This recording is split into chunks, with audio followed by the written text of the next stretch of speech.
বারাসাত গ্রামের দক্ষিণ পাশে ছিল মনিরুলের বিখ্যাত আমবাগান। দূর দূরান্ত থেকে মানুষ সেই বাগান দেখতে আসত।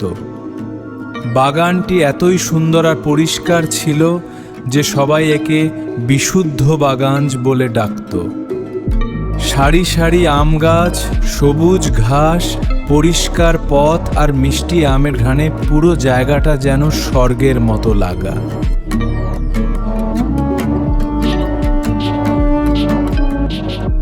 সেই গ্রামেই থাকতো তিন বন্ধু, সাজ্জাদ, ইরফান আর মহতাসিন।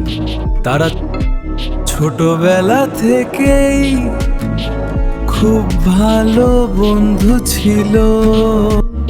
তিনজন সব সাথে একসাথে চলাফেরা করত আর নতুন নতুন জায়গায় ঘুরতে যেত। একদিন সকালে তারা ঠিক করলো মনিরুলের আম বাগানে যাবে। আকাশে হালকা মেঘ, ঠান্ডা বাতাস শুনে তাদের মন আরো ভালো হয়ে গেল। বাগানে ঢুকতেই তারা মুগ্ধ হয়ে গেল। চারদিকে শুধু সবুজ আর সবুজ। গাছের ডালে ঝুলছে পাকা আম, বাতাসে ভেসে আসছে মিষ্টি গন্ধ। সাজ্জাদ বলল, এমন সুন্দর বাগান আমি জীবন দেখিনি।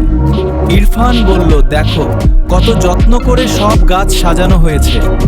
মহতাসিন হাসতে হাসতে বলল, আজ যদি দু একটা আম খেতে পারতাম। ঠিক তখনই মনিরুল চাচা এসে হাজির হলেন।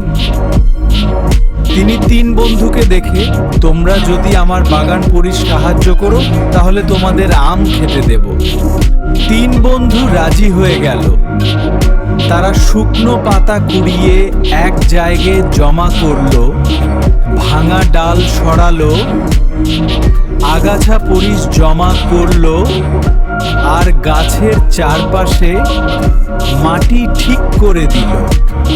ঘণ্টাখানেক পর বাগান আরো ঝকঝকে হয়ে উঠল। মনিরুল চাচা খুব খুশি হয়ে বললেন, তোমরা শুধু ভালো ছেলে নাও, পরিশ্রমীও বটে।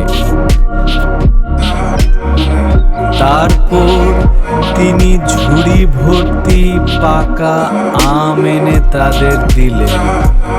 তিন বন্ধু গাছের নিচে বসে মজা করে আম খেলো। আম খেতে খেতে সাজ্জাদ বলল, পরিশ্রম করলে ফল মিষ্টি হয়। ইরফান বলল, পরিষ্কার জায়গা মনও ভালো করে দেয়।